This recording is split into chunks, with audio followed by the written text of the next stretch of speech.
its true destiny, that of being, and I'm just speaking metaphorically now, being the Singapore of the Caribbean. And I know we can do it, and we will do it. We have set 2030 as our target for development. 2030 is just around the road, but we're going to make every effort to achieve our vision 2030. Oh,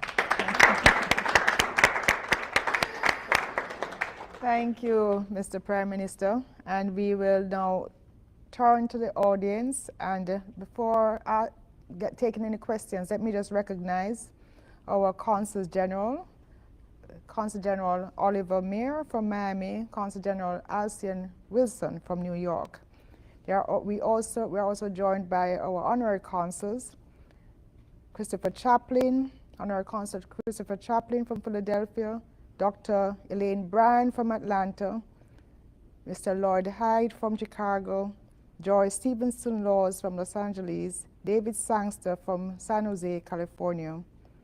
And we also have some former honorary consuls with there, Colonel Denise McCullough-Creary and Mrs. Joel Scott from Atlanta.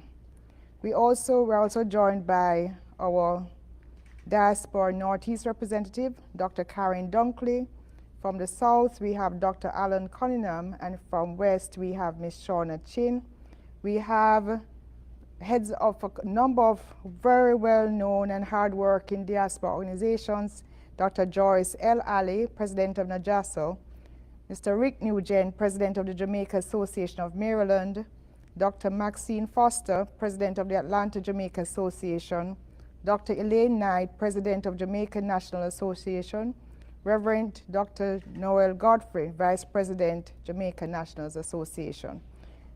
We welcome our leaders of the diaspora. Again, thank you for joining us, and I know you have some questions, so we are going to take a few questions before we take another break and acknowledge our sponsors. Let me see. Need to be able to see. Remember, you can, sorry?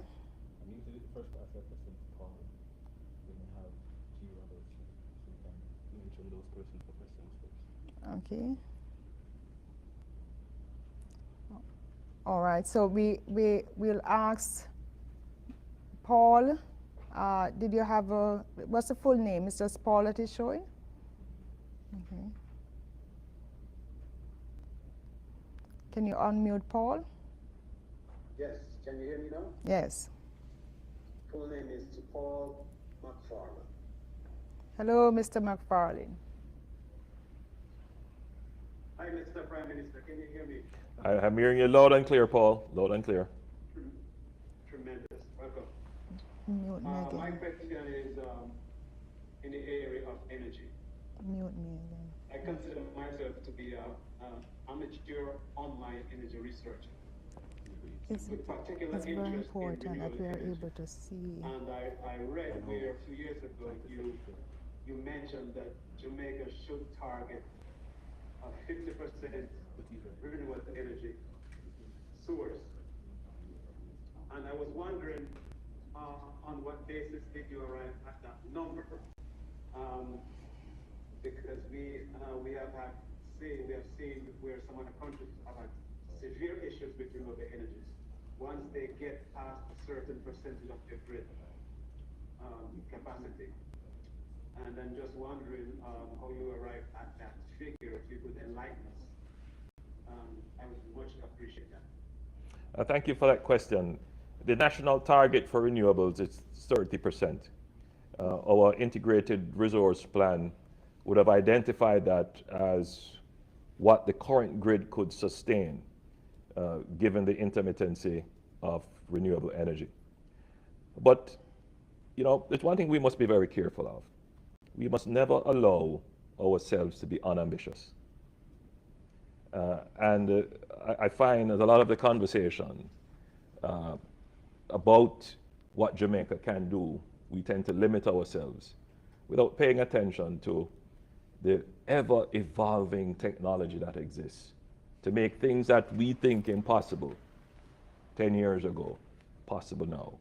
And my friend, Jamaica must be ambitious, because in as much as there are countries who are having challenges with their grid because they would have advanced very quickly with solar or wind and have problems with intermittency, you would know that storage technology has improved dramatically.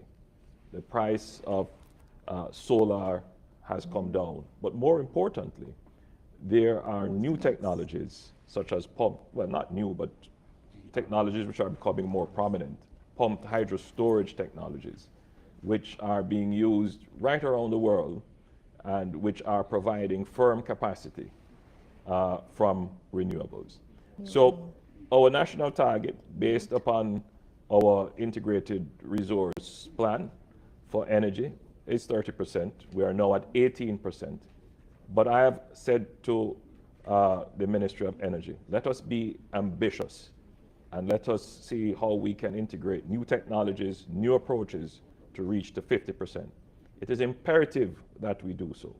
If we were to ever be stuck in the current mode, Jamaica would always be susceptible to the volatility of carbon-based fuel, which is very, very, very susceptible to changes in geopolitical considerations. And so for us, it's a climate change issue, but more so, it's a matter of protecting our balance of payments by ensuring that the energy we use comes from our natural resource. Thank you. Thank you, Mr. Prime Minister. Thank you, Paul, for that question. We now recognize Gary Robinson.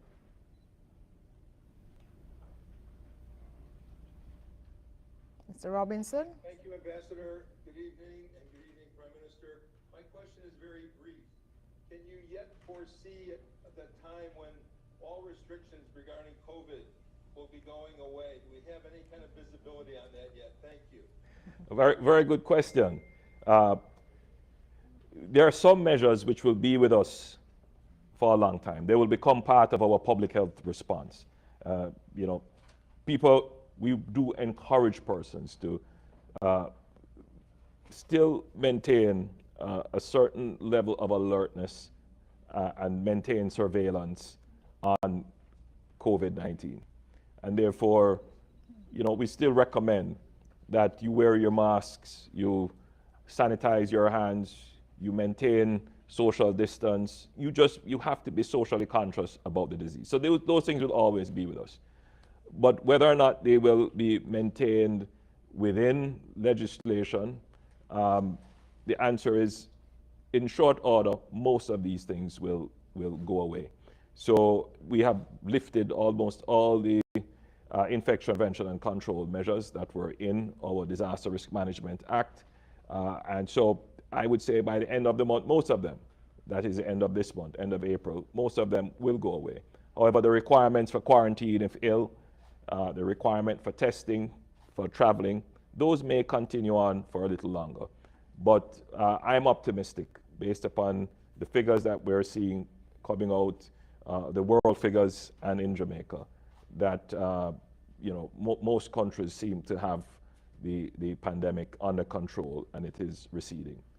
Having said that, I'm quick to say that it could resurge, especially with low vaccination rates and with new variants emerging. So vigilance of the society, continued surveillance, that will always be with us.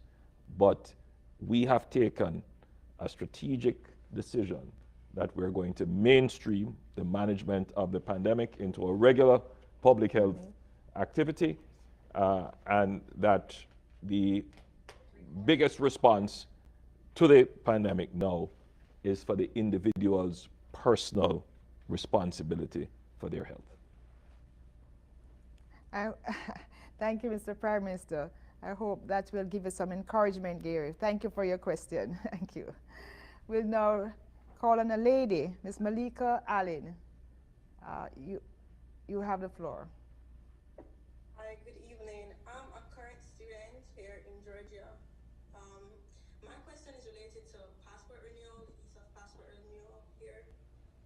So I'm aware that adults can renew their passport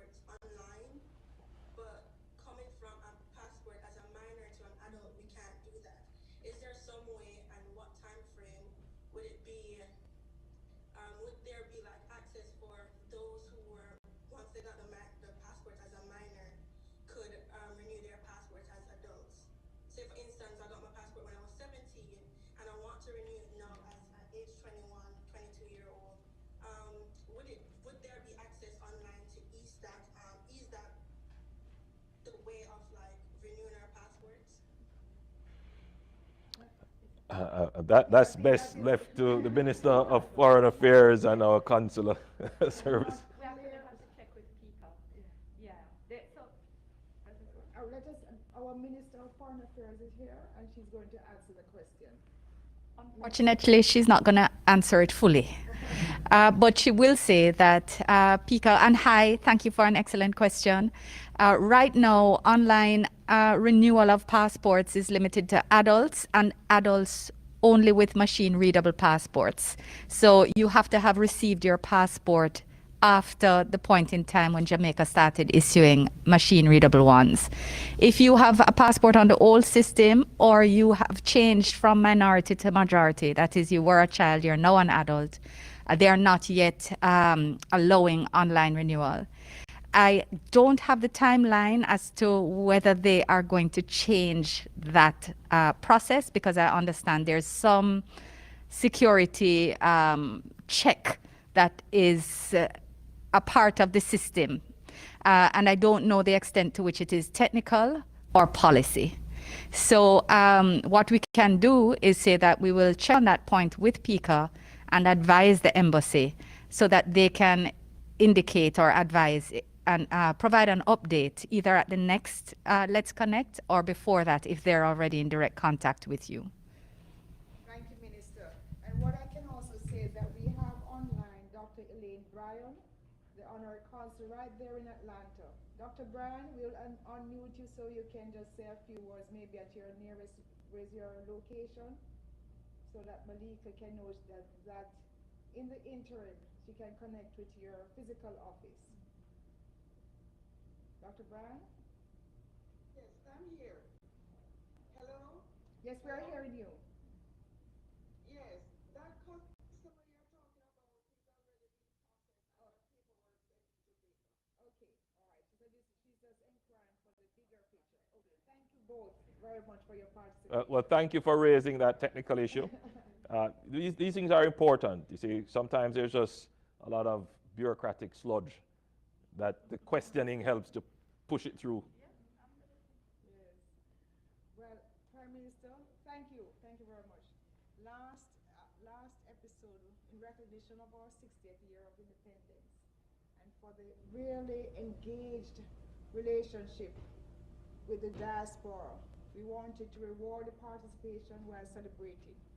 So we have asked the diaspora to pay attention to the discussion, and especially when we have special guests, to hear what is being said. And we want to reward that attention by giving you a flight of an airfare, well, a ticket to Jamaica as a prize for listening and participating. So today we are going to ask persons, and remember what is the methodology we use? The first person to respond in the chat, because we can't figure out who's first with the raise of hands, because 10 persons start to quarrel that they raise their hand first. So you're the first person to respond in the chat, and Ms. Taylor and DCM, please monitor so we can know who that person is, so that we can recognize that person.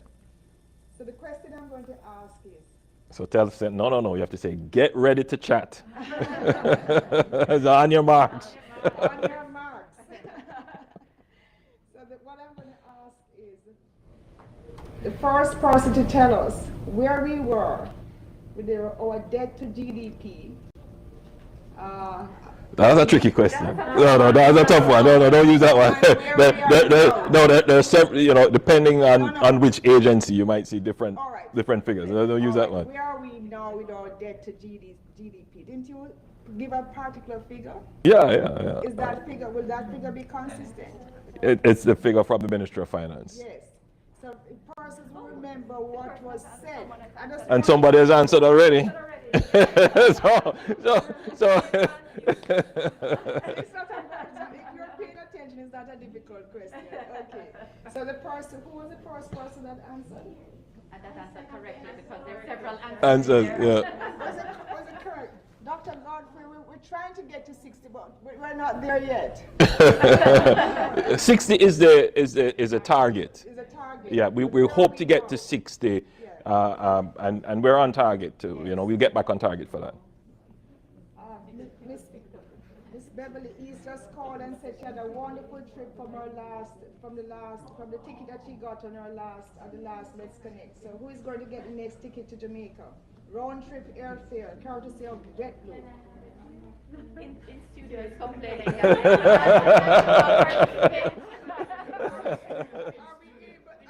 to pan the camera to the in studio? Please recognize. Oh, you don't have a chat. So No, yeah, exactly. we have to expand. We're discriminating against the in studio audience. So next question we're going to include the in studio hand raise because we can see that. Did anyone answer the question correctly? Yes, Ambassador. Oh, Ms. Taylor, who answered the question correctly? Sorry? 96%. Yeah. Yes. And he was the first person, and if my recollection is correct, Mr. Prime Minister, you had said Yes, exactly. And who answered the question correctly? Owen Wall. Are you able to unmute Owen? Let us just recognize him. Somebody say that he answered her. All right. Good afternoon, thank you. We're not seeing you, but Oh, is that Owen Wall? Owen? Yes, Minister Johnson Smith, it's me. Can I say who you are? Of course, go ahead. Owen Wall is one of the young men who was a final year student in Ukraine. Who was one of when war erupted, he had 2 months left in his program, in his medical degree, to finally qualify. He, together with another young man, Tarek Simpson, were our key liaisons in holding the whole student body together that traveled together from Lviv to Poland. He helped him from Kharkiv, right, Owen? Yes, that's correct. Oh my goodness, he is a young leader extraordinaire and doctor to be, and we're working.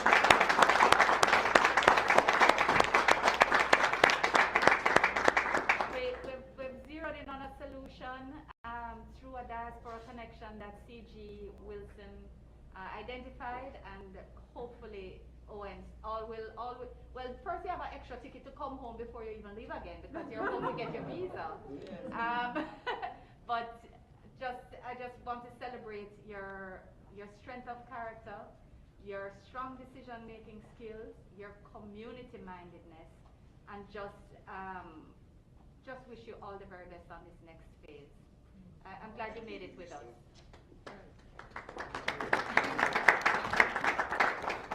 thank you for sharing that recognition, Owen. We are here to celebrate you, and we're going to give best effort to make sure you complete that degree. So the next time we speak, we are looking forward to be addressing you as Dr. Wall. And he's a 40th. Is that 40? All right, so we'll now ask another question. The next person is Andrew Sharp. Who's the next one? We'll now recognize another question. The persons online may be wondering why we keep looking down. The screen, in order not to block us, the screen is below the camera, so we keep looking down just to see your face. But the camera's in front, so we have to keep looking back and forth. Lots of hands up for questions. Oh, there are Lots of hands up. These days, yeah. All right, let's see if we can get through most of them. Yes, No? yes. Mr. Sharp, please unmute. We're asking you to speak.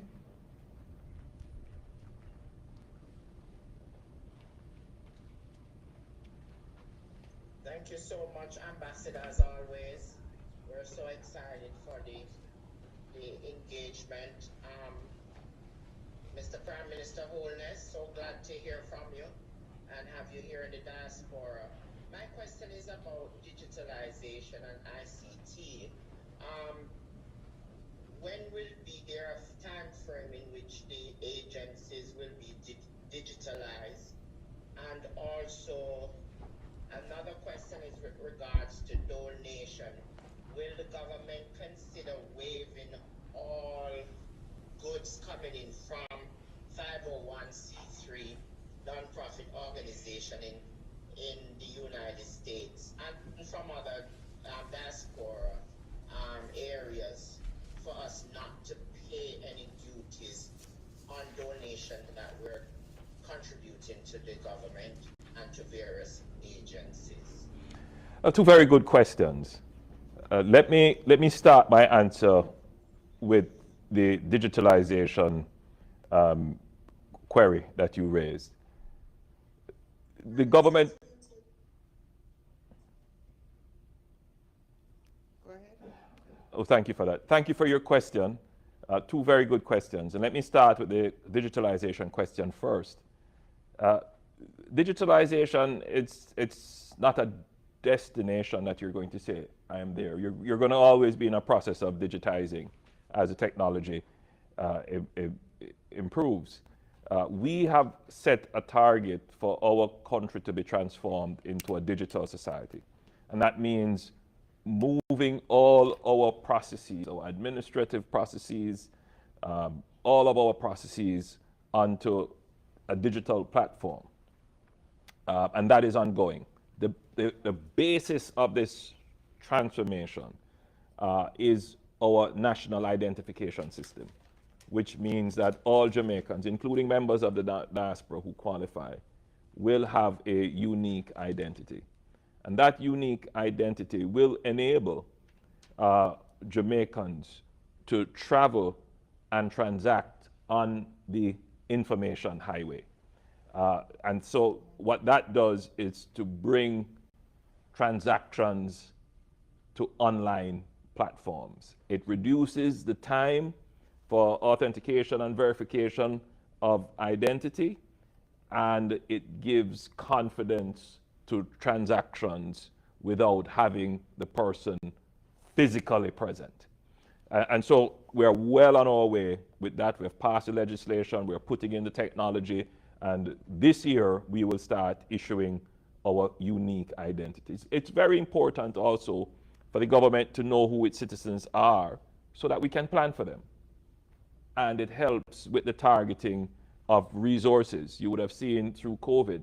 I guess the COVID pandemic answered the question as to why we need to be a digital society. When people were not able to transact in person, but to move online. And when they were able to get government benefits through online processes. So there was some arguments in the society about whether or not we should have a national ID. I think that has all gone. People accept that this is the way to go. But the question you asked about the government removing taxes and duties on donations, it's a recurring question. And I would want to say it is a sore point for many. Many persons in the diaspora cannot understand why would the government want to put on taxes and duties on gifts, on philanthropy. And indeed, when I was the Minister of Education, I took the view of the diaspora because I wanted all the contributions to come in. But when I became the Prime Minister, and then having to look at the revenues, and not just at the spending. So you would recall what I've said earlier. A part of us achieving this fiscal sustainability is the preservation of our revenues. All right? We cannot allow leakage in our revenues. And so the objective is not just to remove revenues for certain, remove taxes and duties for certain categories of goods. I think what the diaspora should be saying is, when will we reach a point when we can reduce duties all across the board? So there is no opportunity for arbitrage or for persons to cheat. And because what you will find happening, as we have found in many occasions, is that once the government gives an exception or a special provision in revenues, all of a sudden, things that are not for philanthropy are classed as philanthropic goods, and then they end up in the market being sold or being used for other purposes. And that would indeed erode the revenue base. But what we have done, and thank you for reminding me, is that when I was Minister of Education, we created the National Education Trust, which ensured that there was a process of verifying and establishing that the philanthropy would actually get to the designated entities. And those entities would have a special provision for reduced or eliminated duties and accelerated process of getting the philanthropic donations into the country. So there is a way. And also for health. Well, it works for health as well through the Health Foundation. So there is a way to do it if the diaspora is working through the established channels. But we could not generally just remove wholesale or reduce wholesale, because what you would find would be, unfortunately, those who would attempt to parade goods for commerce or other purposes as philanthropic. Thank you, Mr. Prime Minister. Yes, Andrew, remember, we have discussed this, and we recognize at the embassy and the consulates that we need to support the gift giving from the diaspora. So we encourage persons to call the embassy, call the consulates, speak with your honorary consul officers also, to get the information, to be able to send gifts to Jamaica without having to pay the duties once you follow the process, which we will share with you through the diplomatic entities around the country. Yes. Thank you. Thank you for your time. Thank you very much for your question. Sorry, Minister? That the processes are aligned, yes. So we are trying, we're trying to assist with that concern. Thank you, Ambassador. And Prime Minister, hopefully it can become digitalized, where you just go on and upload and do everything. The process for the National Education Trust is digital. It's online. So I would encourage persons to look up the National Education Trust, and if you want to send things to Jamaica, make contact with the National Education Trust. Thank you. And we'll now take another question from Sister Jenna. Sister Jenna, please unmute. Hi, so it's really my privilege to meet both of you, Ambassador Marks and Prime Minister Holmes. I think I might be one of your oldest exports. I've been in the U.S. now for 50 years. Wow. Well, you're looking less than 50, we have to speak. Anyway, I'm just really looking forward to see what we can do to bring a lot more tourism to Jamaica. So I'm working on a lot of various projects, film projects and wellness programs. And so it's been on the top of my list to start to come back home a little bit more. So thank you. Well, that's good to hear. It's always music to my ears when I hear Jamaicans saying, I want to come back home and I want to contribute. The process of coming back home and contributing, I mean, there are many ways in which the government is supporting the process of resettling in Jamaica through the returning residence process. But the government will not always be able to coordinate everyone coming back home. What we're trying to do in Jamaica is to just set up a general system that if members of the diaspora want to come or anyone else wants to come, the system is robust, it's transparent, it's navigable, and it's simple and efficient, that everyone can use it and fulfill their goals. It is not yet the case, but it is our commitment to make it that way. Thank you, Mr. Prime Minister. And I look forward to seeing you soon, Dr. Jenna. We'll now take one more question. Well, we'll now recognize someone from the media, Mr. Lester Hines.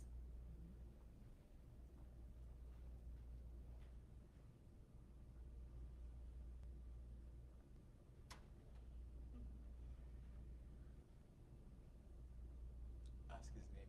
Mr. Lester Hines. Please unmute. Can't find his name. Oh, it's not there? Okay.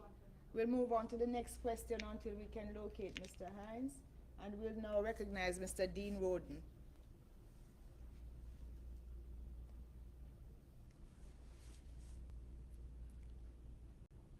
Good evening, Ambassador. It's a pleasure being here.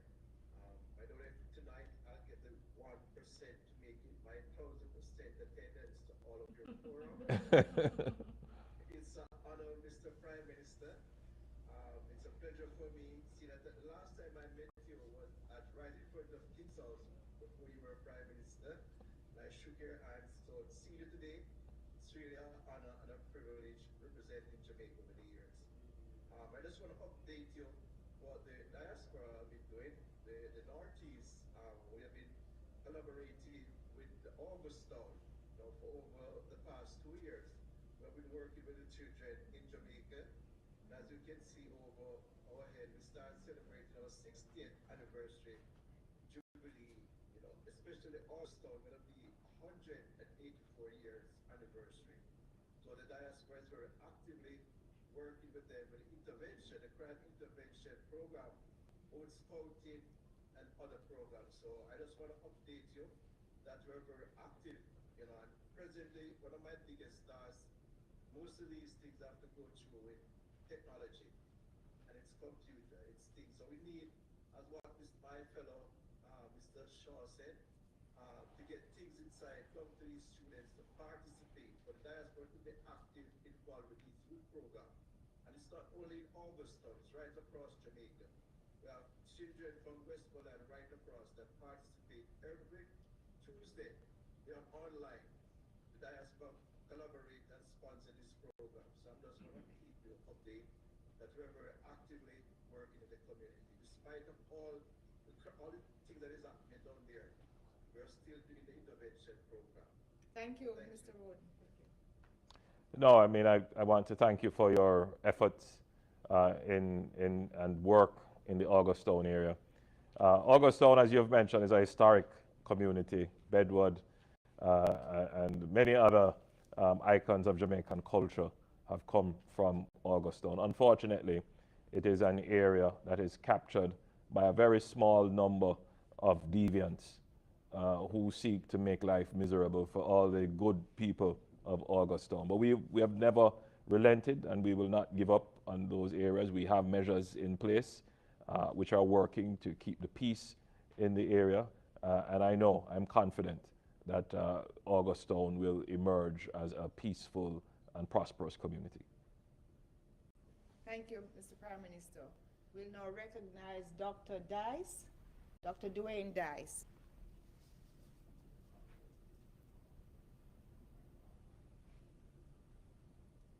Please unmute, Dr. Dice. Right. Thank you so much, Ambassador. Thank you. And Prime Minister Holness, so good to hear you on this platform in the diaspora. We have, I'm going to make this quick because I know many people are here too. We have been doing a lot of work with people in Jamaica, educators in Jamaica, both teachers and students, principals, and also parents. And we have offered quite a lot of training and support to Jamaican teachers, educators in general. So my question is, as we move forward and we prepare ourselves to offer and give back to Jamaica and Jamaican schools, what is, in general, what is education like now, moving after the pandemic? And what are some of your plans as we move away from the pandemic and into this idea of goal setting and education enrichment for the system in Jamaica? Thank you for that question. I've often said that the sector of the country that has been hardest hit by the pandemic was not health, it was education. And I'm of the view that the learning loss may not be totally recoverable, and that there is going to be a long-term impact on the human capital of the society.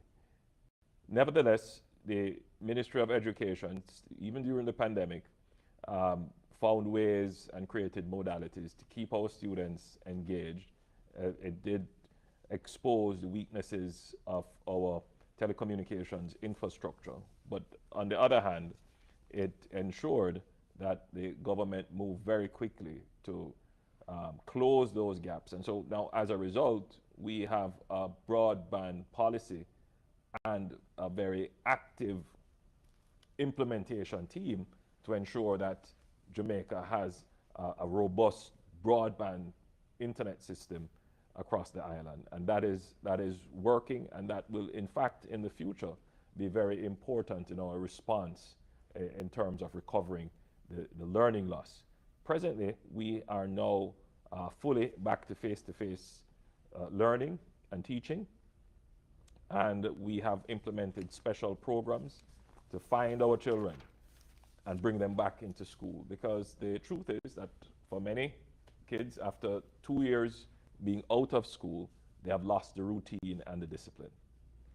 And so we have a child find strategy to go into the communities to get those children who are unregistered and who should still be in school, if they're not in school, to get them into school and to get the support to them. The other critical thing as well is to treat with the mental health of our children going into the schools. When we speak of mental health, people immediately equate or picture madness. That's not what we're talking about. What we're talking about is the anxiety, the uncertainty as to how children are going to readjust to an environment where they have to interact with students. They have to get back into a regular routine, fear of getting ill. And we're seeing some of these mental health issues playing out with children being irascible and agitated, and we're seeing fights emerging. And it's not just a Jamaica consideration, it's a global consideration. So our educators are now having to adjust to find ways to treat with the mental health issues of getting our children back into school. I believe we're up to it, even though the education infrastructure and administration is under stress.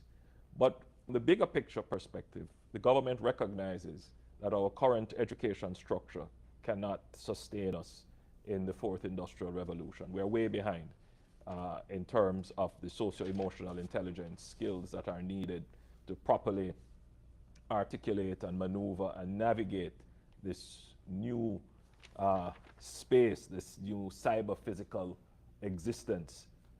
And therefore, we are transforming our education system. So we have asked a member of the diaspora, a distinguished member of the diaspora, Professor Orlando Patterson, to lead a distinguished elite panel of experts to review our education system. That was done. We now have the report in place, and we have now put in an implementation task force to take the recommendations of the transformation report and implement them to ensure that we get the results. So I want to reassure members of the diaspora that we acknowledge the challenges, we understand the issues, we know we are behind. I would say that most of our teachers and administrators are doing their best to cope and being creative and innovative to try and recover the learning loss. But the big picture is that we really need a wholesale transformation of our education system, a radical transformation of our education system, and that is underway. Thank you, Mr. Prime Minister. We now want to recognize the sponsor for this evening's session, ESEN, and Dr. Andre Foote. Dr. Foote, we want to give you a moment to tell us a bit about ESEN. Thank you, Ambassador. Ambassador Marks, thank you so much for the opportunity to be part of this great link-up of Jamaicans in the diaspora, and especially this one, the most honorable Prime Minister. Greetings, Prime Minister. Greetings, Andre. I was going to call you another name, but it almost came out. But Minister Johnson Smith and everyone present here this evening.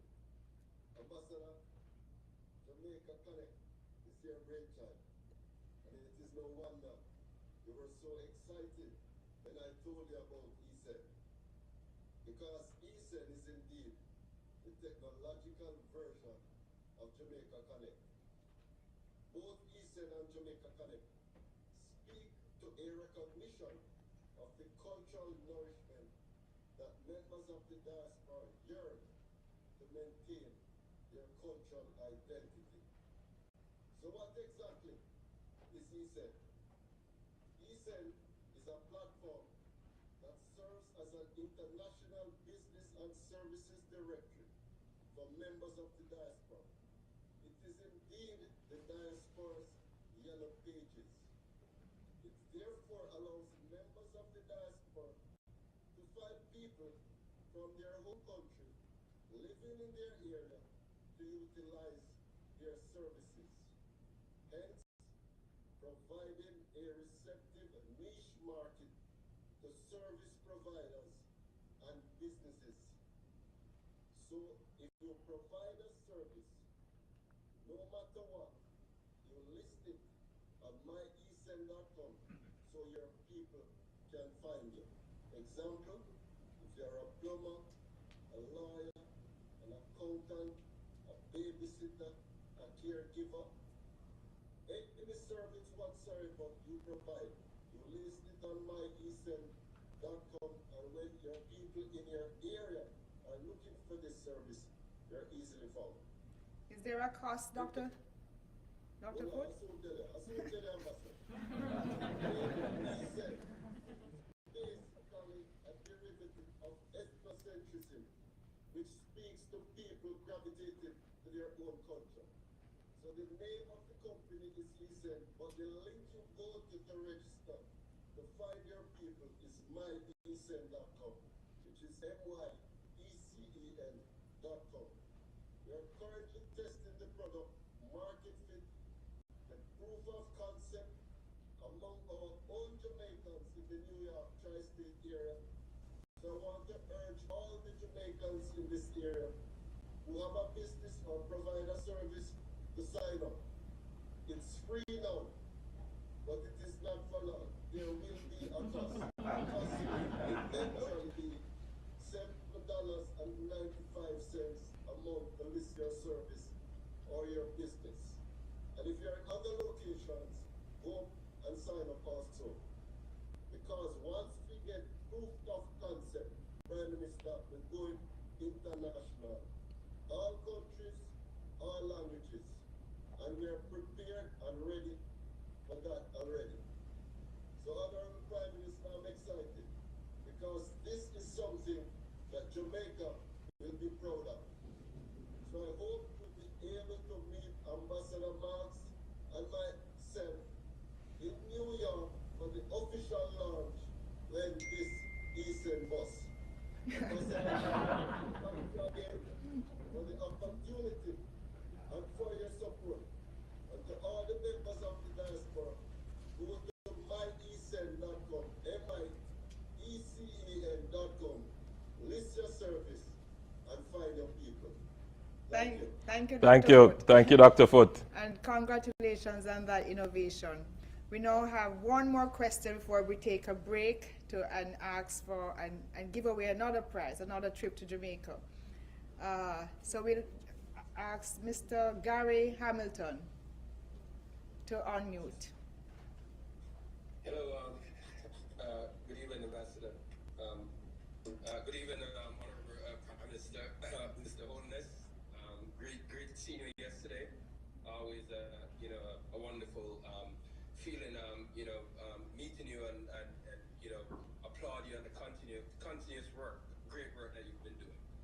I wanted to, I've been working with Emil in the Ambassador's office in doing a number of things with regards to education, although my forte is really healthcare. But I've just decided to Westmoreland, in Sablamar. And I wanted to bring some, just some awareness to the possibilities of for the diaspora group, that there's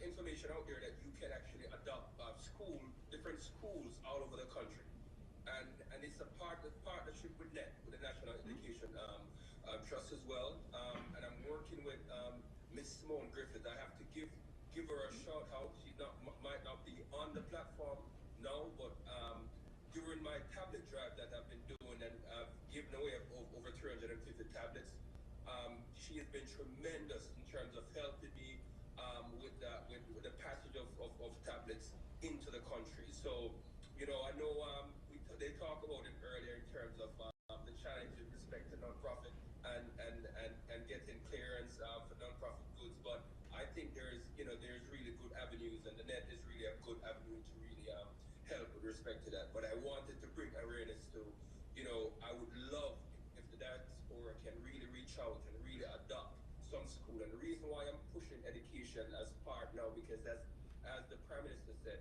there's a whole lot of knowledge lost because of the pandemic. All right, thank you. And I think education also is imperative to use education as a means of preventing crime.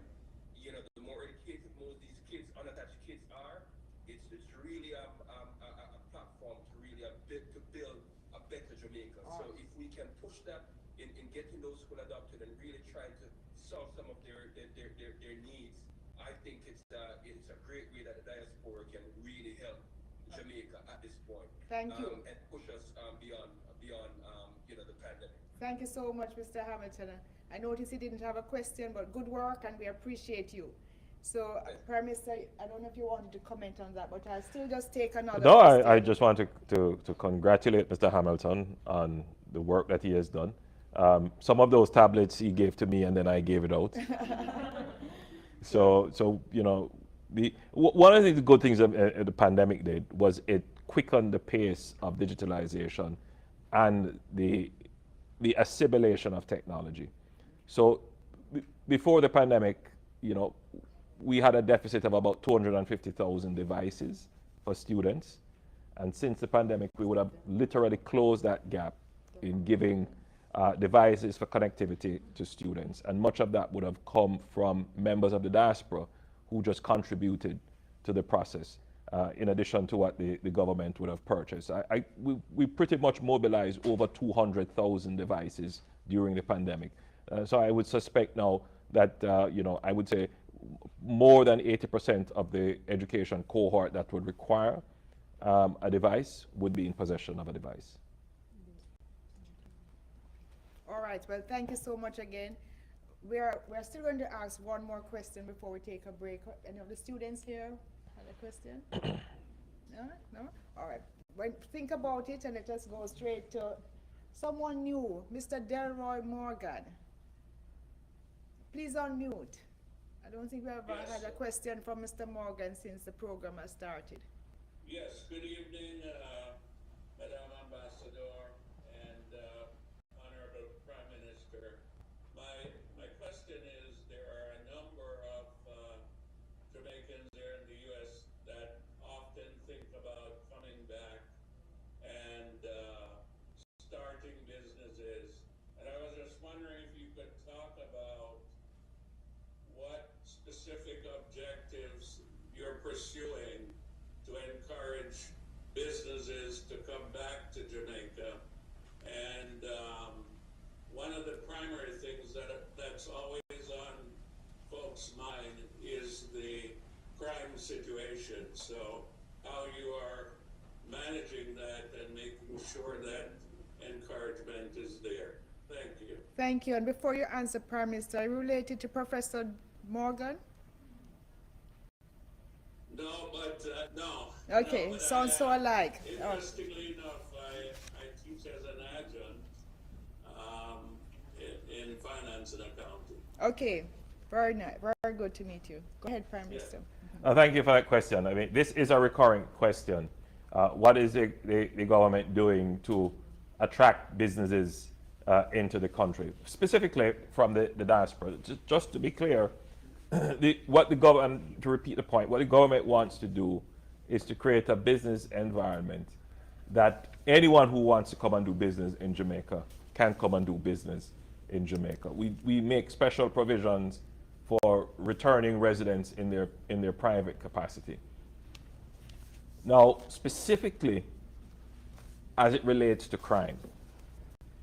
Now, when Jamaica's crime situation is treated with in the international media and even locally, there is no real distinction made between crime and violence, and in particular homicide, murders.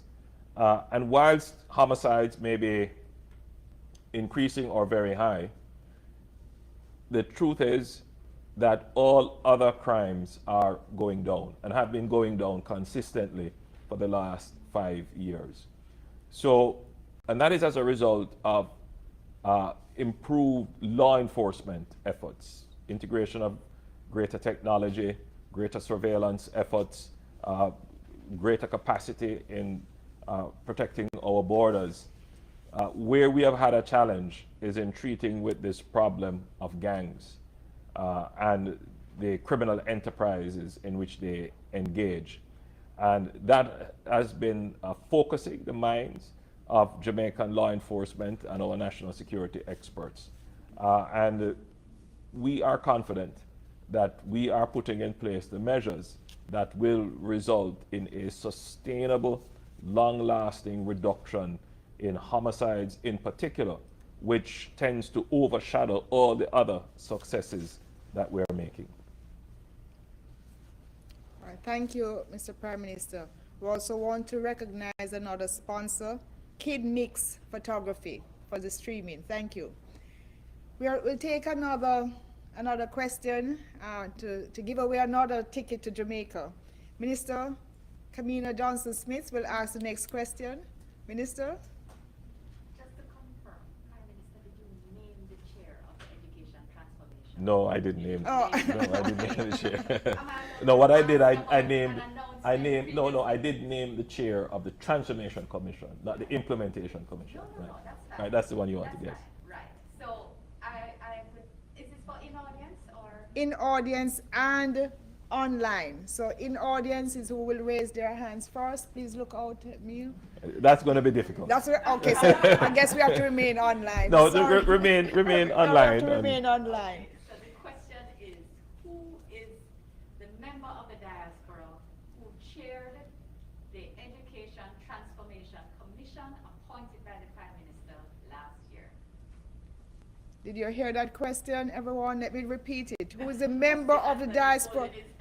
Who is a member of who is a member of the diaspora?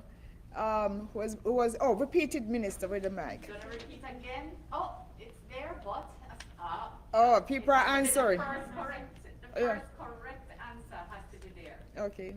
So I see several persons. But repeat the question. The question was you can see the correct answer there. Who was the chairman of the Education Transformation Commission, the member of the diaspora who chaired that commission appointed by the Prime Minister last year? Many persons are put in the yes. name. Yes. So the first, Alicia will ask you to let us know who was the first person that came on with the correct answer, and what is that correct answer? Orlando Patterson, and the first person was Gary Rule.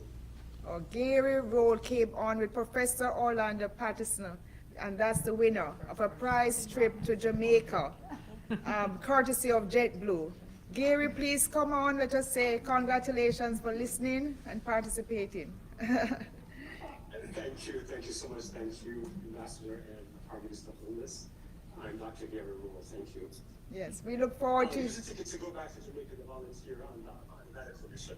Oh, excellent. I was just going to say, Dr. Rule, that, you know, that ticket would come in handy. Excellent, excellent. Thank you.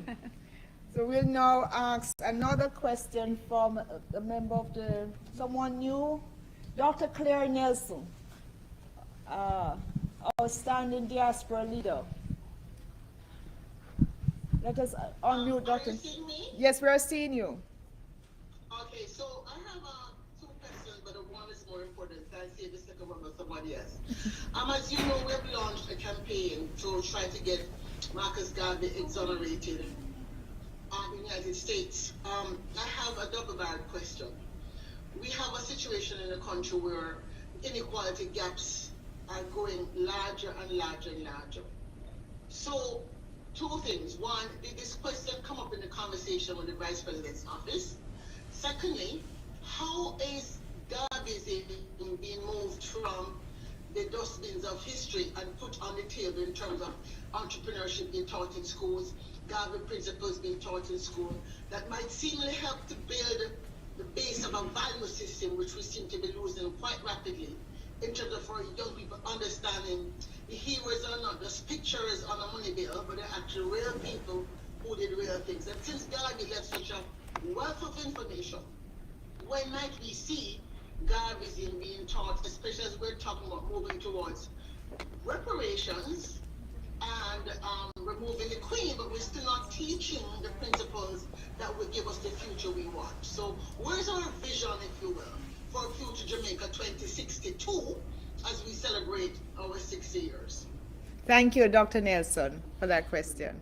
And Prime Minister, I think you have your administration, the government has done so much going way back. So I think you know, it's always a challenge when we discuss these issues to make an assumption that you know, nothing was done or we haven't done enough. We recognize the value and importance of Marcus Garvey and his intellectual contribution to Black awareness and the value of his thinking as a tool of empowering our people. And as much as we can, we have integrated, incorporated, and utilized his way of thinking. I will agree, however, that much more can be done and should be done. We have intervened as a government and participated alongside other efforts in trying to secure the exoneration of Marcus Garvey. There are always challenges because there are always different approaches. There are some people who would want to look for a pardon, and then there are others who are seeking exoneration. We have written letters to the president of the previous administration to this administration, and we have made efforts behind the scenes. I won't go into too much details about what I have done personally and others within my administration would have done. And I don't want to, in this forum, you know, raise the issues that are of concern as to why the exoneration you know, might be a difficult consideration or the pardon. But I think the person who's asking the question might well be seized of the issues that are at play. But it is an effort for which we continue to pursue. Yes. It might very well be that in the continued pursuit, there is a deeper and better understanding of the issues, and who knows, maybe in the near future there is a change of perspective. As we have seen in many other situations with the march of time, there's a change in perspective. So I want to assure you that the government, this administration in particular, has not given up on the pursuit of the exoneration and the opposition of Marcus Garvey. And we have ensured that in the recrafting of our currency, that Marcus Garvey is given a prominent place, with him being singularly on his own bill. And as much as it might be a symbol, it is a very important symbol. Yes, thank you, Prime Minister. And Dr. Nelson, we probably have to continue speaking because, as the Prime Minister said, we have been having, it's a complex issue. Some persons are not for the pardon because they want full exoneration, but then we have the complication of it being a legal issue in terms of that process. And maybe from your work we can get more guidance as to how to approach it, but we are working and we are very open to that continued discussion. So I look forward to us speaking more. But more than that, I mean, I think the important thing is that if the dialogue and conversation dies down, then the impetus dies down. So it's very important that you ask these questions, but then that you also continue the conversation and bring greater knowledge. I think the ultimate thrust for a solution would be to get the critical minds on this issue together in a think tank, in a council, to resolve these outstanding issues as it relates to, you know, Marcus Garvey and his contributions here in the States and in Jamaica. Thank you, Mr. Prime Minister. Again, Dr. Nelson, you're a major advocate working both with the State Department and with Congress. So I'll call on your help to continue the momentum as the Prime Minister has asked. Thank you for your participation. We'll now ask Dr. Elaine Knight to ask her question. Thank you, Ambassador Marks, and thank you, Prime Minister Holness, and we applaud you for being here this afternoon. I just wanted to extend some of Dr. Nelson's comments on the Garvey exoneration. We do have a global effort on the Garvey exoneration, and that was approved by Dr. Julius Garvey. And there's an exoneration committee. I am part of the exoneration committee. And we just went through a 30-day period where we petitioned 100,000 signatures, which was what is required for President Biden to respond to really exonerate as we've said we would want an exoneration, not a pardon, to exonerate Marcus Garvey. And that 30-day period, we had to get 100,000 signatures, and it started February 1st until March 2nd. We have not gotten a response from the White House, but we are confident that we have gotten that 100,000 signatures because that was a global effort, and we really pushed it. So right now, Dr. Garvey and the attorneys, they're working with the White House to see where we are with that. But we are confident that we did get the 100,000 signatures. I can tell you the Caribbean, the Jamaican diaspora, they really put out everything, every energy. The social media, all the news media. Thank you, all the consulates that really pushed this effort, and all the Caribbean organizations. So we are confident that we did get that 100,000 signatures, but it's just a matter of waiting. And you can only get the 100,000 signatures within a 30-day period. You cannot just, there have been several others who've tried it, but it must happen within a 30-day period. And that's why we were so organized in getting this. And I thank you for giving me the floor to really expand on what's happening. We will keep you posted. Yeah. Thank you, Diaspora. Thank you, Caribbean. I was the focal point for South America. And I thank you for giving me the opportunity to explain what has happened. We know the Prime Minister, we know the Governor, we know you guys have really made every effort to get this done. And we thank you for what you're doing. And Dr. Garvey and the family, thank you as well. Thank you, Dr. Knight. So, Dr. Knight, I want to personally commend you and the team around you and all the others who have put out the great effort to get the signatures. I'm very careful in not commenting on another country's process of acknowledging, petitions and so forth. What I will say, however, is that my understanding, and I stand to be corrected, is that the process of exoneration is a legal one. It would have to go through, my understanding, a judicial system. And so the route for exoneration may not necessarily go through the office of the president. And I'm speaking now not as an expert. I'm giving you a considered opinion and reflecting perspectives that have been brought to me as well. But I would say, however, that continue the fight. The government is, through its channels and its processes, working as well to bring resolution to the issue. But it is not going to be overnight, as you can well imagine. As I said, the march of time and deeper exploration of the issues will get a better understanding that may very well change perspectives. Thank you, Mr. Prime Minister. Again, thank you, Dr. Knight. We have had some hands. Of course, thank you. You're most welcome, and thank you again.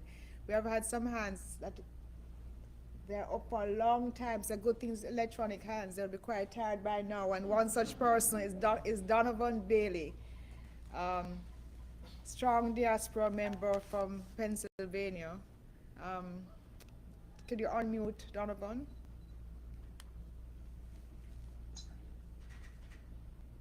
Honorable Andrew Holness, Her Excellency all the monarchs, fellow diaspora members, good evening. Thank you to Ambassador. Prime Minister, I should say this is our ambassador. It's her second tour, and this is her,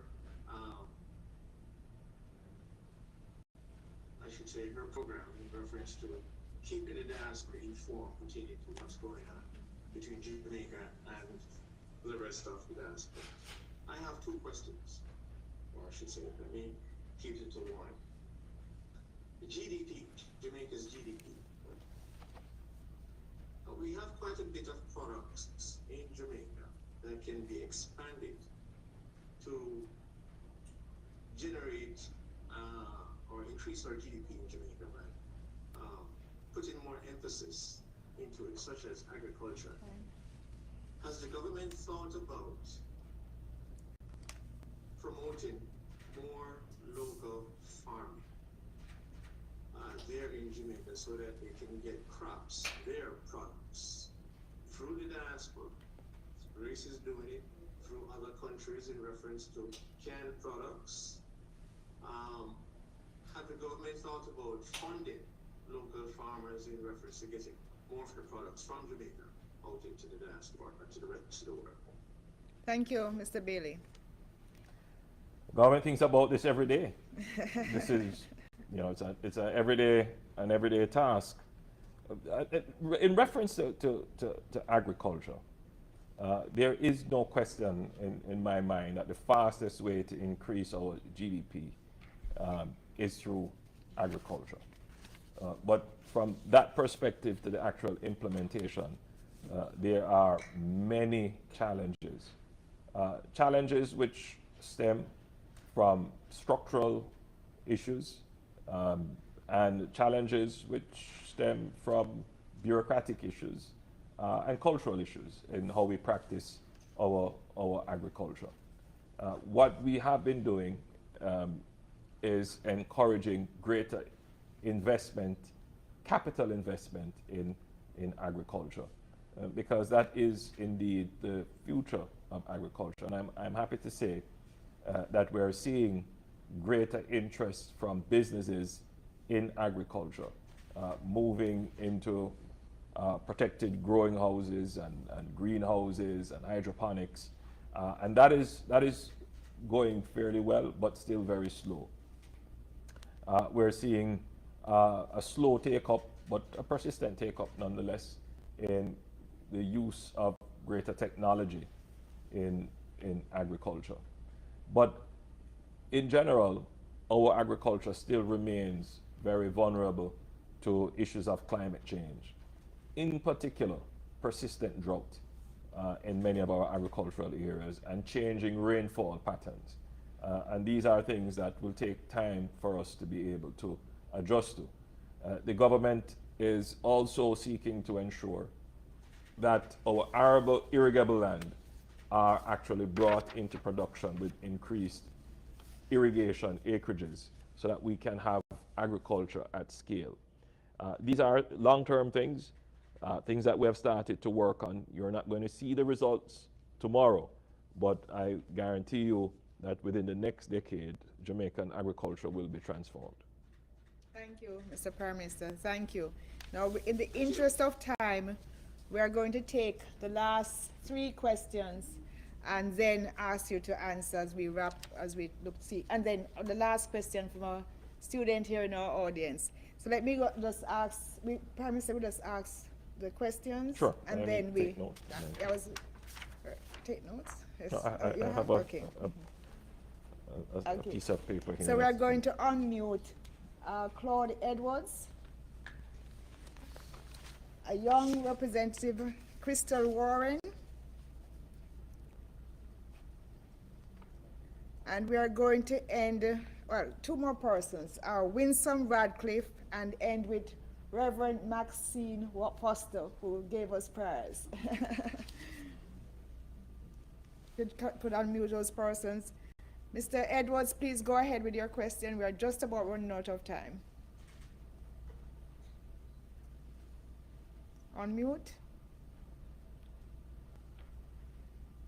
All right. Thank you so much, Madam Ambassador, and our Honorable Prime Minister. Oh my goodness. Prime Minister, you are my greatest mentor. I want to thank you so much for the level of leadership that you have brought to Jamaica. Young, vibrant, innovative. You are the youngest Prime Minister Jamaica has ever seen, and the most decorated in terms of service and operation. I really want to thank you, and I really want to salute you. I listened to a couple of comments that you have made, even since night and prior to now, when it comes to investment and partnership.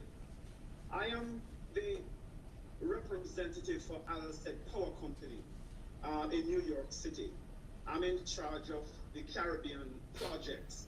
And what we do basically is we are the largest renewable energy and environment company and waste management company here in the United States of America. When I listen to all that is happening, I came to Jamaica a few years ago. 4 years I haven't been to Jamaica. And when I went there, I was so disappointed, Mr. Prime Minister, with the level of garbage that I see on our streets all over the place. And more than anything else, it has contributed significantly to flooding. It has contributed to land slippage. It has contributed to so much disaster. Listening to the news and hearing how garbage has not been collected in many areas.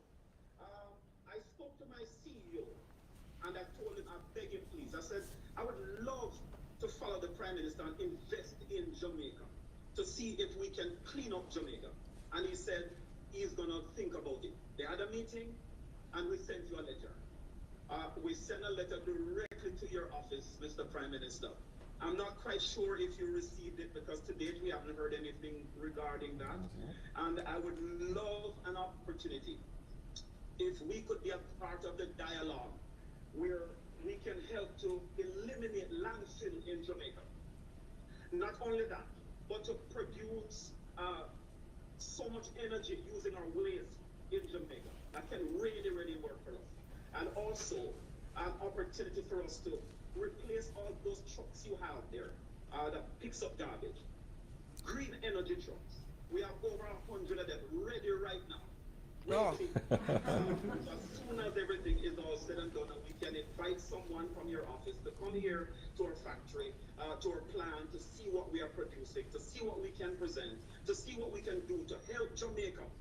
Make Jamaica smell good, look good, so when the tourists come, they feel good, Mr. Prime Minister. I'd be more than happy if you could be a part of this process. Thank you so much. Thank you, Mr. Edwards. Mr. Prime Minister, I don't know if you have Let received me just that letter. quickly respond. My chief of staff is here with me, and you know every scrap of paper that comes through my office goes through her, and she did not see that scrap of paper you sent her. Could you copy? Could you copy the embassy when you are sending it next time? So we'll check on it. But to your point, you know we cannot deny the fact that we are not pleased with the level of collection of waste in the country. That's half of the problem. The other half of it is our culture towards waste disposal. Municipal waste, solid waste, and other waste. Sorry, Miss, I've just realized I called on you to answer, but I should have taken the other question. So you No, could I have one jumped in. answer. I jumped in because I just wanted to quickly Yeah, assure okay. my friend Yeah. that I am still deserving of being his mentor.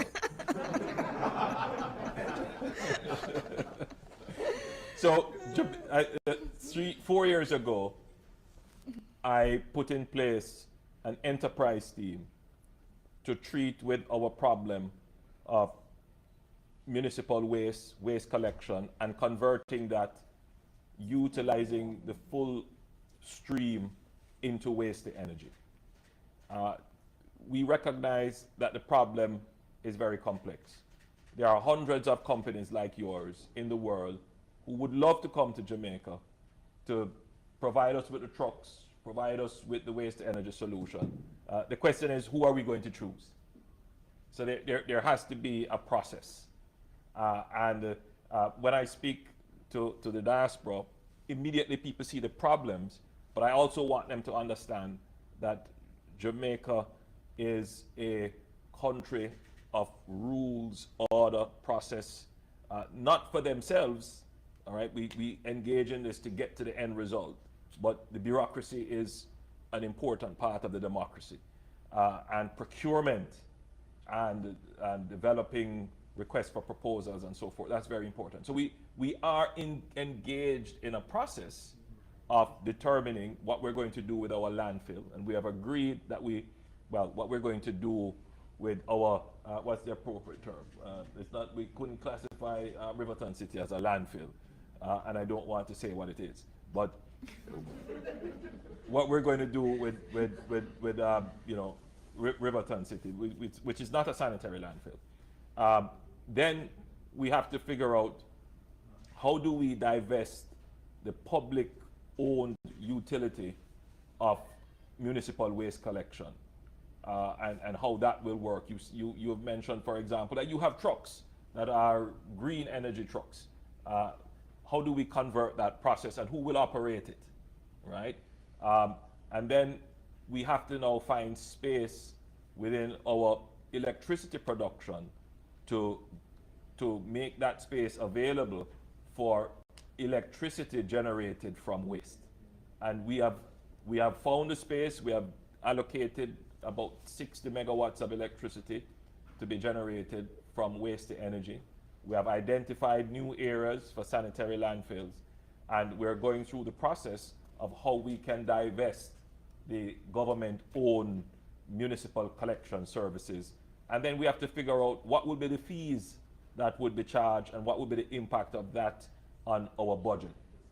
So and the feasibility as to whether or not Jamaica actually has the caloric value in waste that can generate energy. So it's a very complicated issue, but we're close now. We're very close to coming to market with requests for proposals as to how we can transform the entire waste to energy system.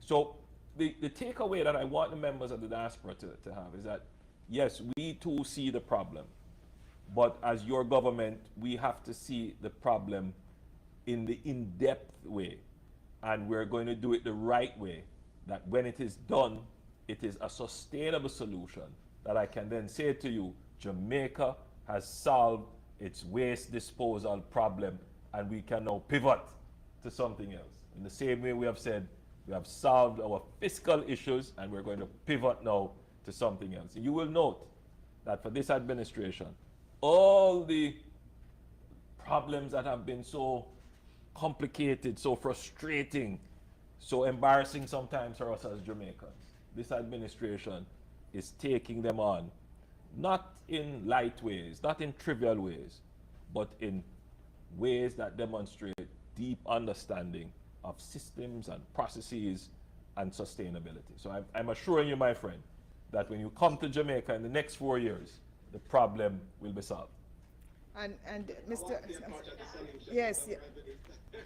Well, I am a Jamaican, and I would love if it's even one major project in Jamaica is done through a Jamaican. And the truth about it is, here in the United States of America, The project that we are speaking in terms of, we will foot every bill. So I would say to you, based upon our rules, don't tell me anything more. don't say anything more. No, he said he will foot the No. bills. So the issue, what I'm saying is, just as in the United States, just as in all right, we have Jamaica, to just ensure that we get your connection. Jamaica is a country Yeah. of rules, right? Remember now, it was not so long ago that when we had these kinds of diaspora forum, you would hear about corruption and how contracts are awarded and who gets what and so forth. We have decided that that is something that we must solve and pivot away from. So there will be rules and processes, which is why I deliberately stayed away from saying, you can be a participant. Of course you can be a participant, and of course you would be open to compete like everybody else from around the world. And in fact, the process does allow for having Jamaica, there are certain points awarded if you're Jamaican and so forth. But the Jamaica that we're building is one that is open and competitive. And I think that is what is going to yield the best results. And I've said that even for persons who have said, I want to come back to Jamaica and do business. And I've said, what we want to do is to have an open playing field for any and everyone to come back and invest. Of course, you know Jamaica best. So you should put in an RFP when it is open, because you know the groundwork best. But that's as far as I can say in that matter. All right. Thank you so very much. You're my mentor for life. Thank you, Claude. We'll now recognize Crystal Warren. Thank you, Ambassador. Yes. Good evening, Mr. Prime Minister. I first want to commend you on your incredible work with handling the COVID-19 pandemic and its impacts on Jamaica. I'm a child of 2 Jamaican parents, and I attend King French High School in the state of Maryland, where I study medicine. And after that, I would love to return to Jamaica to also practice medicine. But with following Jamaican news daily, I have seen the rise in violence towards young people and students like me. So my question is, what is the government's plan to curb these sets of violence and crime, and also crime in general? Well, I've spoken about the crime situation in general. Again, with gangs, for the last 4 or 5 decades, we've been suffering from this. And it is not going to be the flip of a switch and overnight success in this matter. But specifically to young people, and particularly to women and girls, we have put in place a commission on violence, because the truth is we have to treat violence as a disease and treat the epidemiology of it, which is studying the root cause of why is it that Jamaicans seem to want to use violence to resolve conflict, and why is it that we use violence in power relationships, such as in intimate partner relationships, in domestic relationships. What is it that is driving this, and why is it so permissible in the society and so acceptable in the society? And that starts from, in my opinion, and I've always been an advocate for the control and indeed the prohibition of corporal punishment. Because the transmission of the notion that violence is acceptable starts with the parent and child, and the use of violence in that power relationship in trying to control the child. And it's indeed a cultural thing, and many Jamaicans who would disagree with me that there should be no interference in the use of violence in the correction of a child. And I totally disagree with that, because it is from there that it is transmitted that violence is acceptable in the society. And then it extends violence in intimate partner relationships. The state has no role, no place in ensuring that the stronger partner, physically or financially, in an intimate partner relationship doesn't use violence as a means and tool of control. In this country, the United States, went through a long process of getting domestic violence bills passed and protecting women in an instrumental and deliberate way and reducing violence. In Jamaica, there's a cultural resistance to that, but that is changing rapidly, and this government is leading that change in the passage of a new legislation and the sexual harassment legislation, domestic violence, and a multiplicity of other things. So I'm agreeing with you. It's a very good question, and I'm reassuring you that the government takes the issue of violence, particularly for young people and for girls, very seriously, and we're moving through with the legislation to treat with it, but as well to deal with the cultural issues that reinforce the use of violence. Thank you, Mr. Prime Minister. And I'm not going to turn to you because we have to get the last two questions in. No, I thought it was one. You said three. We've gone two. I did call 4. And then, and then there's one to the audience. Let me just ask for those 2 questions. Winsome Radcliffe and Reverend Max Foster, and then we have the question from our student here. Winsome?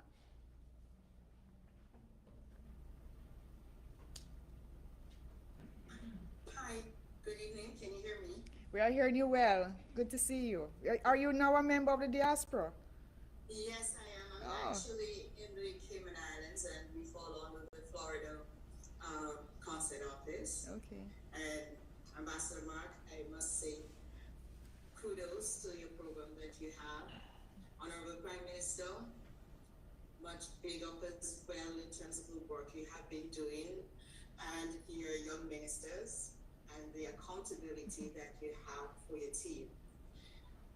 And Minister Camille, also, I applaud the work you're putting in. I just wanted to make a comment in terms of what one of the diaspora said earlier in regards to education, and where us as the diaspora adopting a school.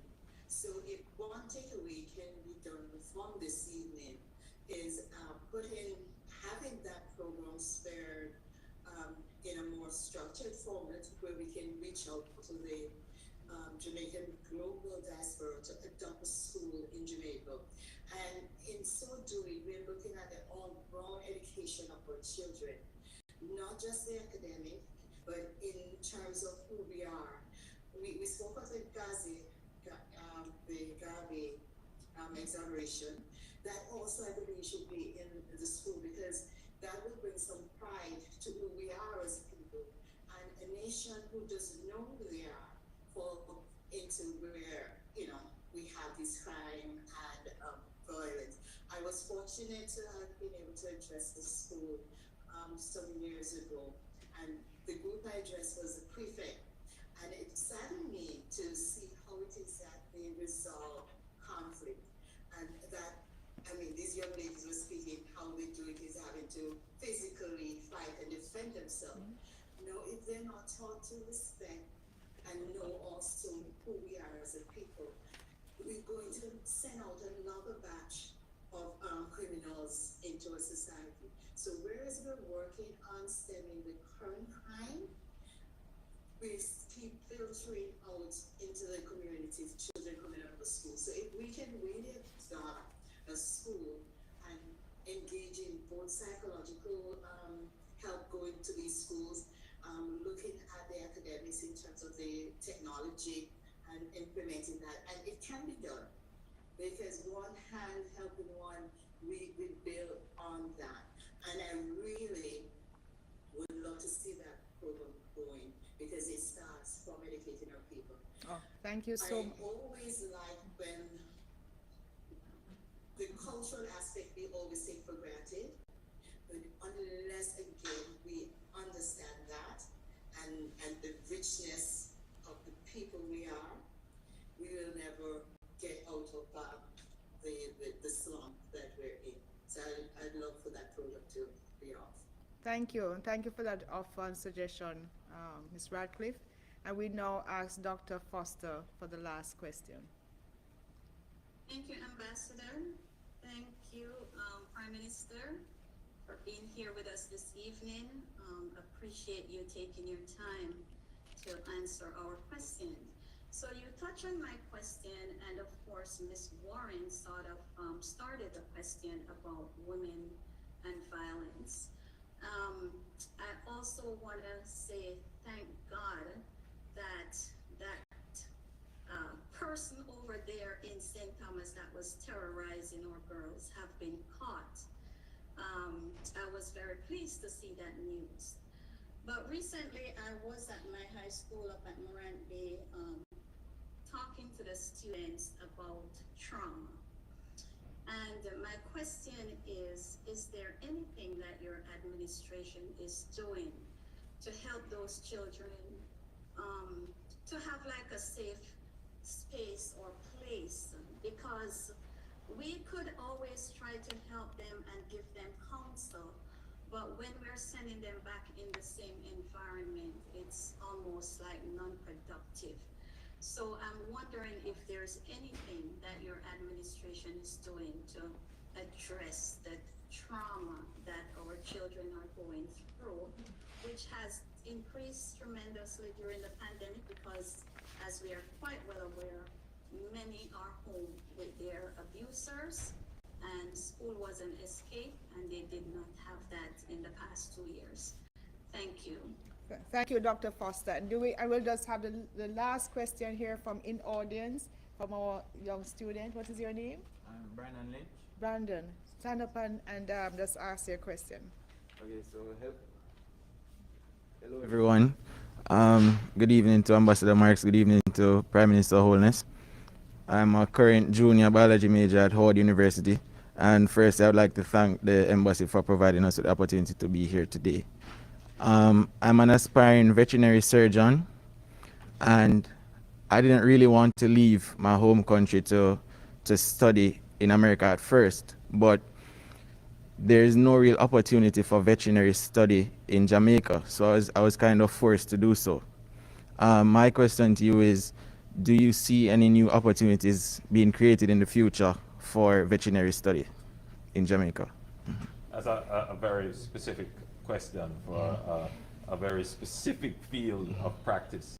And I could not here tell you that, yes, there's going to be an explosion in veterinary services required. Certainly as agriculture increases and we elevate our production levels, yes, there will be. So my general answer to is yes, there is going to be as agriculture increases.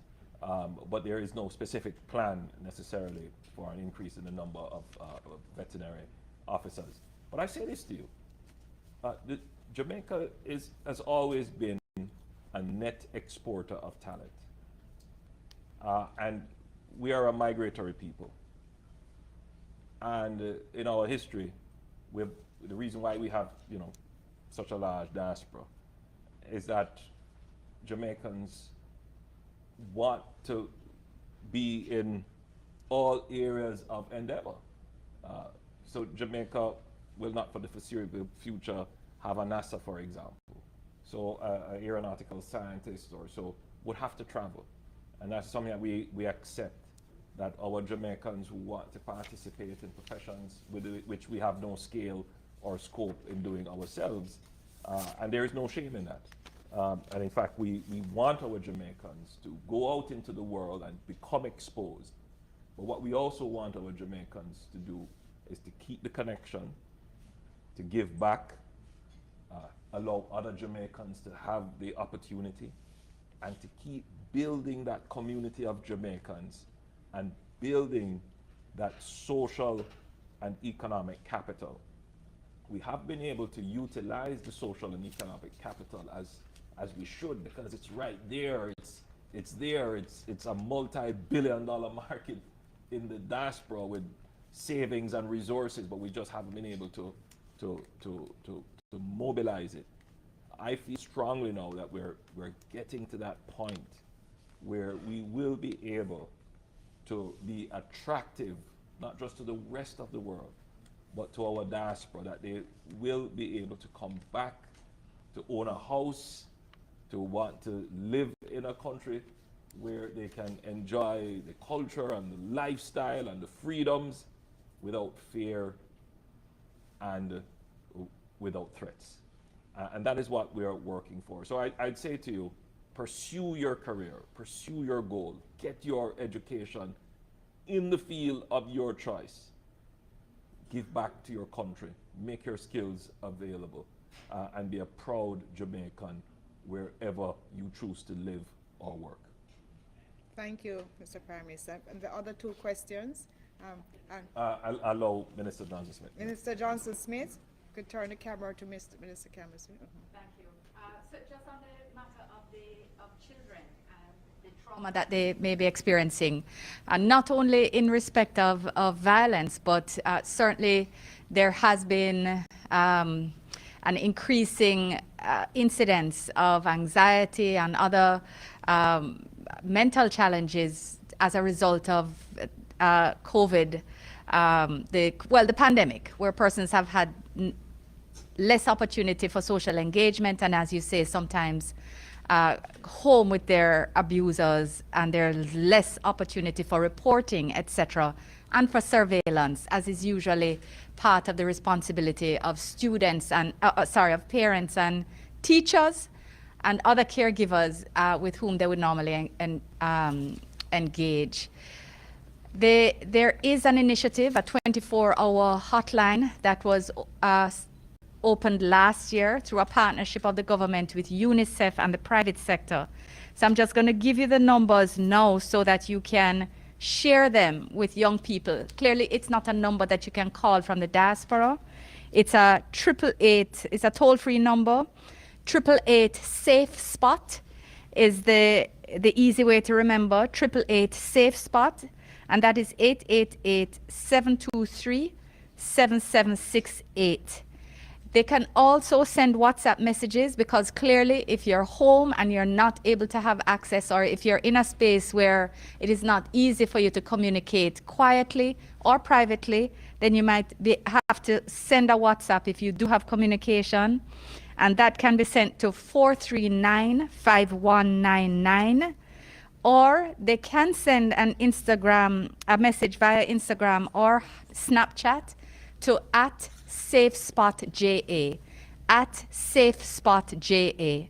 So there's a 24-hour timeline for those who need someone to talk to, helpline, 24-hour helpline. And then there's communication by WhatsApp, and then there's direct messaging by Insta or Snapchat. So there are pathways open depending on persons' availability to get a message out for help.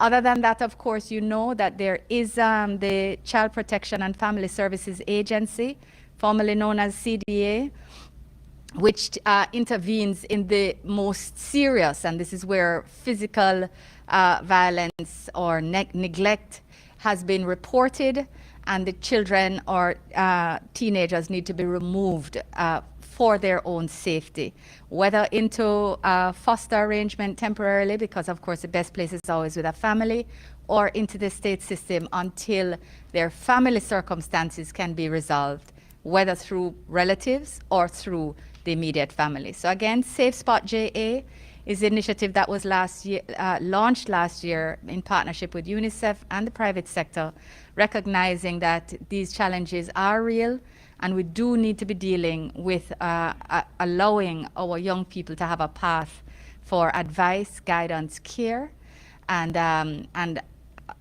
someone to talk to, whether it's on the spectrum of trauma or anxiety.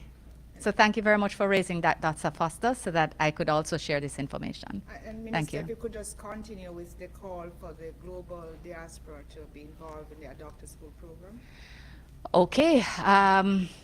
This is sorry, you want me to make the call, or you want me to speak about the call?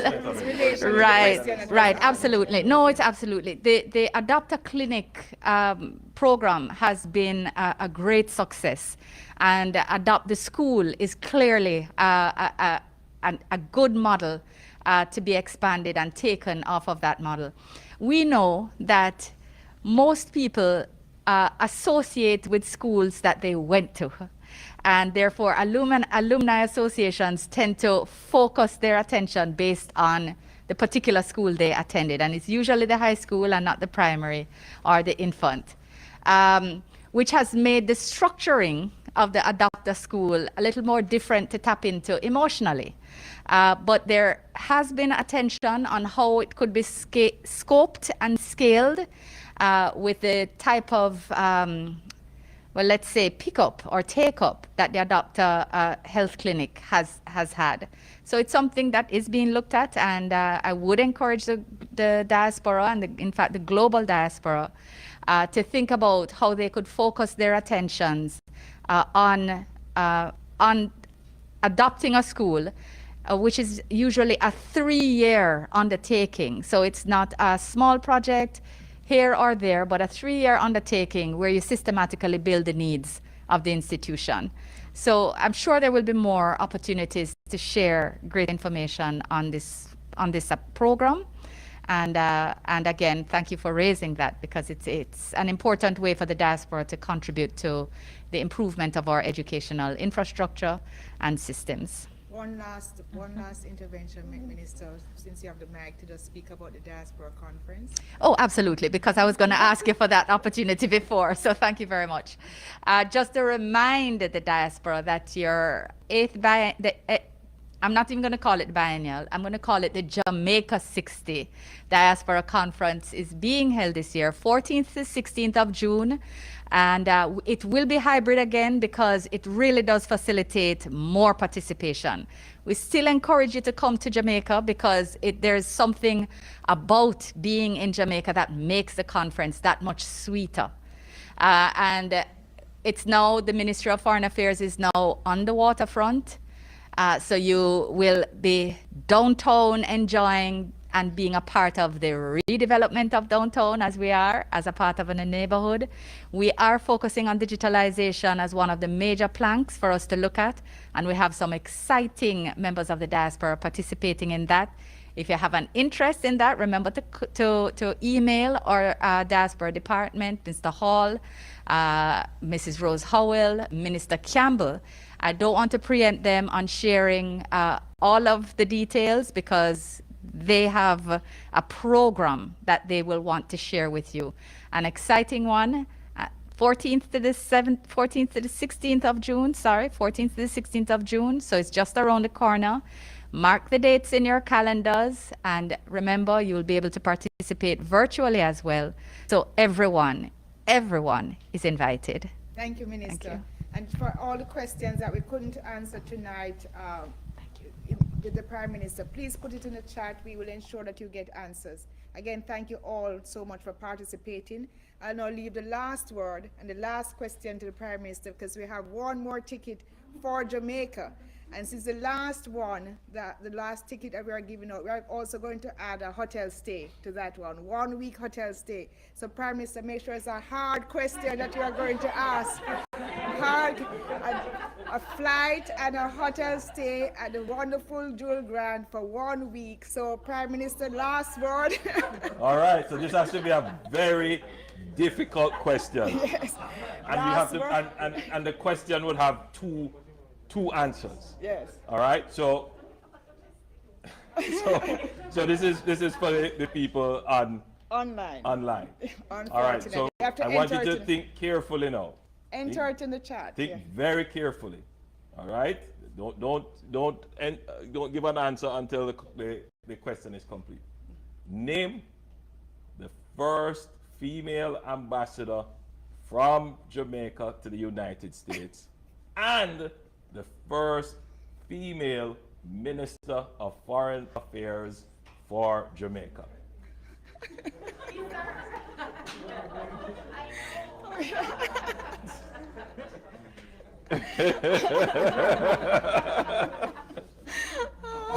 It's a very difficult question.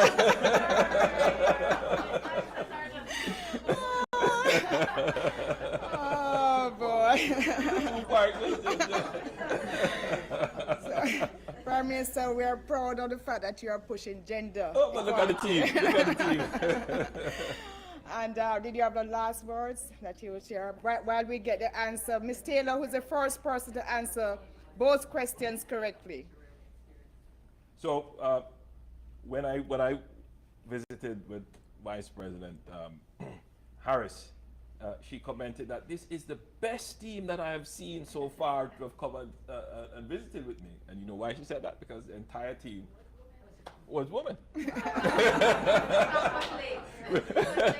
Minister Clark joined us late, so he spoiled the whole thing. But the entire team, and of course the Secretary of State made the same comment. No, we have been very proactive in ensuring that we give space and representation to women.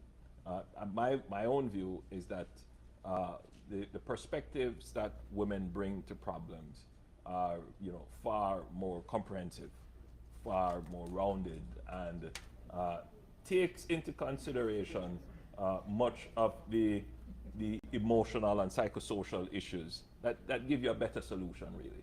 I certainly have benefited from that.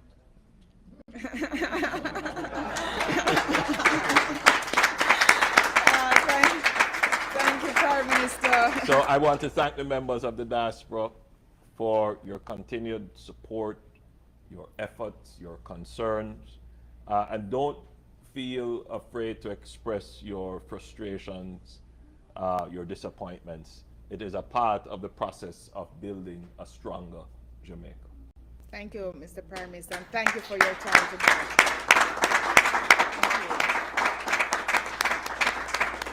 We now identify the winner of both prizes. Two-part. They answered 2 questions, so they got a trip to Jamaica and a 1-week stay at the beautiful Jewel Grand. Ms. Taylor, who won the question, the first person to answer. The first person was Earl Taylor. The last name, not the full name, but given that it was a competition, but he knew. And can you identify Mr. Taylor?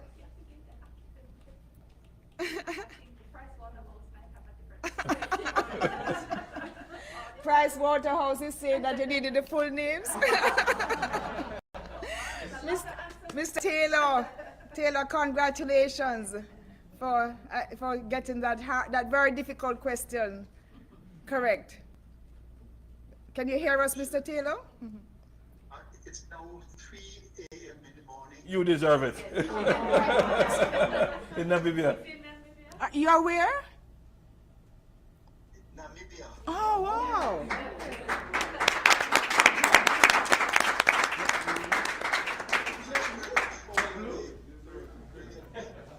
Platform and for the occasion to showcase Jamaica and to connect with the PM. I think this is an excellent opportunity.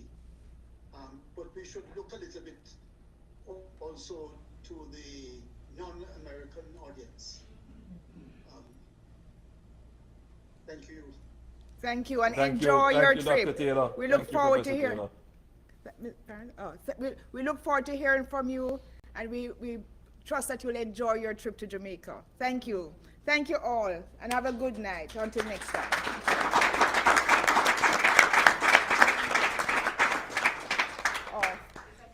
Mute. No, it's both. It's a trip and a ticket. I know. I should have specified that this trip is from the